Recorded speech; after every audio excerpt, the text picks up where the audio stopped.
bit of a windy one tonight, but Al can't make it unfortunately, but we're going to go underground, me and one of the guys, into that mountain behind me there. We're going to try and work our way up inside that mountain. There's a long level going in, and then we're going to climb up following ropes and try and get to where daylight comes down. It's a huge mine, and should be a pretty cool explore, so we'll see how it goes. Just wait for the others to turn up.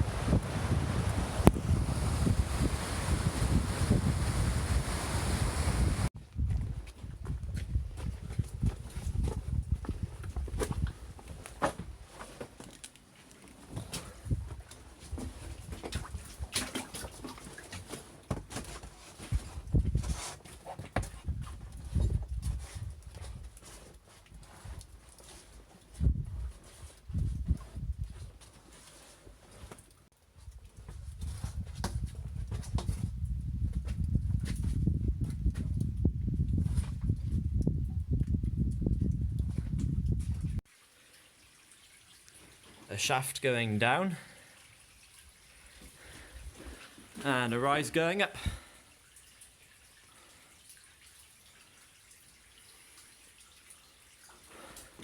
Could run a marathon along here, dead straight all the way.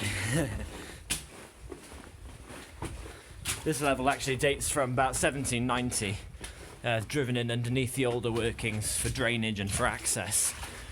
So more or less everything above us, all the workings above us, were started before this level were driven, because that's why this was driven, to drain it.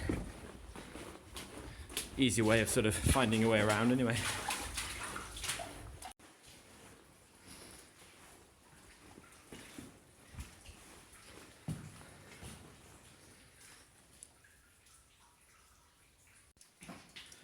We found a way up, and it's up there. It's an old incline called a skipway, where incline wagons used to carry ore up and down the stopes, which is where all the ore's been stripped out in this vein. And I can see some in situ ropes up there that's been put in by other explorers. So we're gonna make our way up here and see how high we can get. There he goes. Yeah, and then there's our ropes up there, all ready to go. Onwards and upwards then.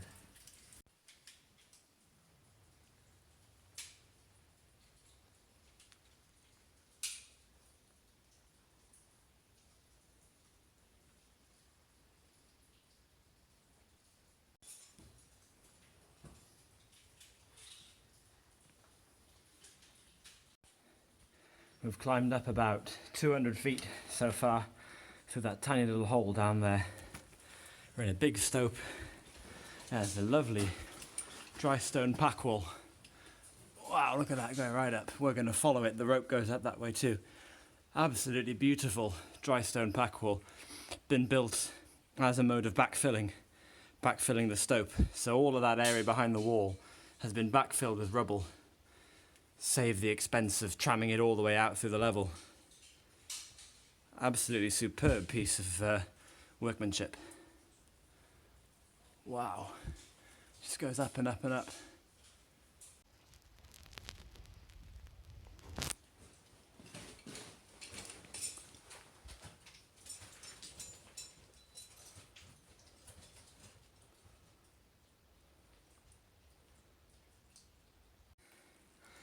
Another drop of about 50 foot below us. We've come up from the bottom and we've gotten to an old iron ladder. There's another level up there. We're getting quite close to the ancient workings here. We've come about 300 feet above the way we came in. We're making our way up the mountain. Way! Now that is a Roman level. That's a classic coffin level there. That is superb. And it goes both ways. That is absolutely superb. So this is the style of level that was driven by the Romans. This one might not be Roman, but definitely pre-1600s. We're probably looking medieval or earlier. Could well be Roman. We haven't got any proof for it. But this is stunning. Wow. Superb coffin level. And it's been mined out. The side of it here, where we've come up, has been mined out by the 18th and 19th century operations, these huge big stopes down there. And they've mined out the old level, the original levels. But there's this short section which remains, and all of the chisel marks, you can see those. So the point of a coffin level is that they were excavated well before the days of gunpowder, and using literally only chisels, gads and hammers, hence the shape, not wanting to make it an inch larger than was needed to get one person, one miner in and out, hence the coffin shape. And you can see all of the chisel marks down the wall there, which could date back to over 2,000 years ago. Wow. And along the roof as well. See all those marks on the roof? All of the chisel marks as they were driving the level. Wow. This is the real thing. We know that the Romans did mine in this area because we've got artifacts that have been carbon dated to prove, well before the Roman occupation, right back to the early Bronze Age, this mine was worked. So the likelihood that this could be Roman is quite strong. Could have been here for 2,000 years.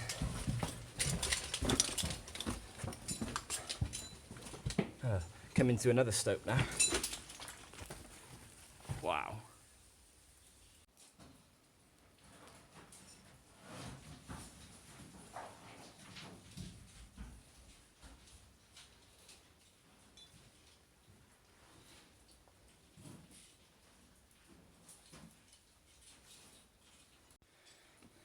We're still going up. I've just taken the helmet off so you can sort of see what's going on behind me. We're still going up. We've come up another 200 or 300 feet above the coffin level, shall we say. We're getting closer and closer to the top of the mountain. We've come up at least 400 or 500 feet by now. So it's tiring, but it's rewarding. No artifacts up here yet, but the workings are getting older. The stopes are getting narrower. We've already gone past that hand-cut level. So we're going to be looking for much older artifacts the higher up we go. Climbing up in a mine around this area normally means you're going back in time chronologically. So, blue sump fuse down there. This passage is a dead end. That's the end of it. So we'll go back to that scree slope near the wheelbarrow. See if we can get any further. Camera's finding it a bit hard to focus at times. It's very lots of moisture and dampness in the air down here, which is why it's a little bit blurry at times. That's the way we came down. Okay. Let's have a look around here.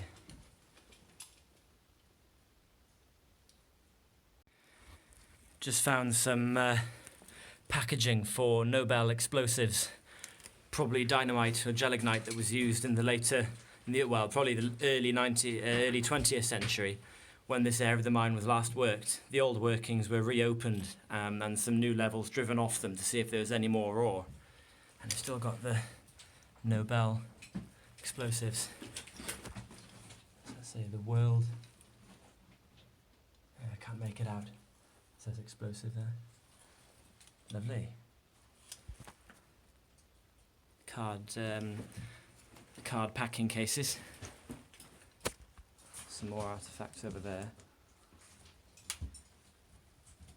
And a scramble. Oh, blimey. That's our way on anyway.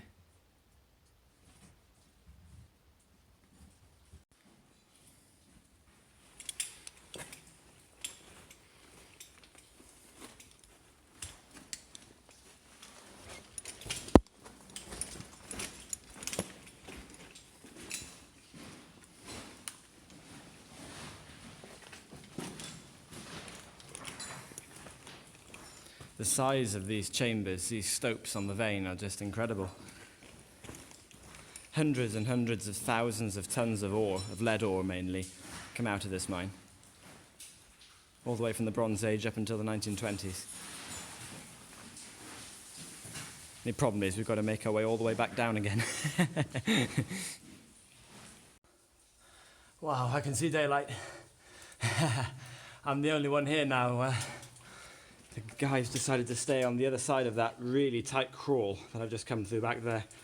Flat out belly crawl for about 20 feet up this scree slope. And I can see daylight about 40, 50 foot above us. Anyway, that's not the end. It carries on down here.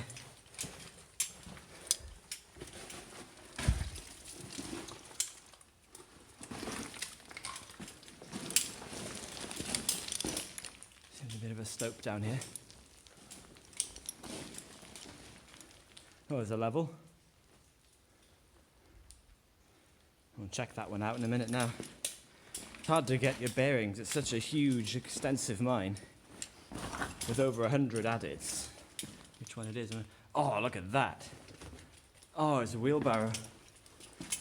It's a wooden miner's wheelbarrow.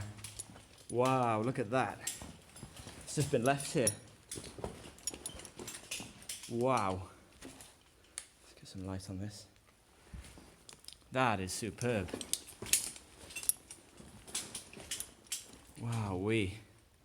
So we know that this area of the mine was not worked into the, well, let's say beyond about 1910. So this could be a mid to late 19th century wheelbarrow, and then just left here when either it broke or when the mine closed. Wowee. And so few people come this far. Makes you wonder who was the last person to see this. As I said, I'm alone now. The rest of the guys are further back. Decided to give it a halt back there. That's a collapse. There's a flooded shaft down there. We're in some sort of an adit because everything below us is suddenly flooded. Even though we know that there's loads of workings below, because that's the way we've come up. So we must be in an old level or an old adit that was driven in. Let's see what's down that other passage. We're just on our way out, and we actually found a another rope hanging down another shaft. So we've climbed up this as well. There's some more daylight streaming down over there. We're at least 600 feet above where we walked in now. These bottomless holes going down everywhere around us. A very old area of the mine. A few artifacts here. Wooden rammers, mainly for ramming the gunpowder into the shot holes.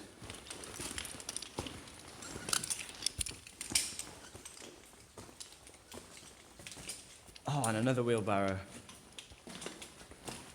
Ah, check that out. Another one. That is beautiful.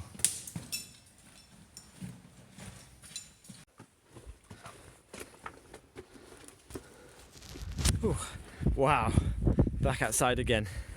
So we have been underneath that entire mountain up there and all the way up to the surface almost. We were seeing the daylight only about, well, 20 or 30 feet above us. So about 500 feet, 600 feet up underneath all this. Wow. Well, that's it for today's explore. Back outside in the rain again. Stay tuned and we'll see you again next time. Ciao for now.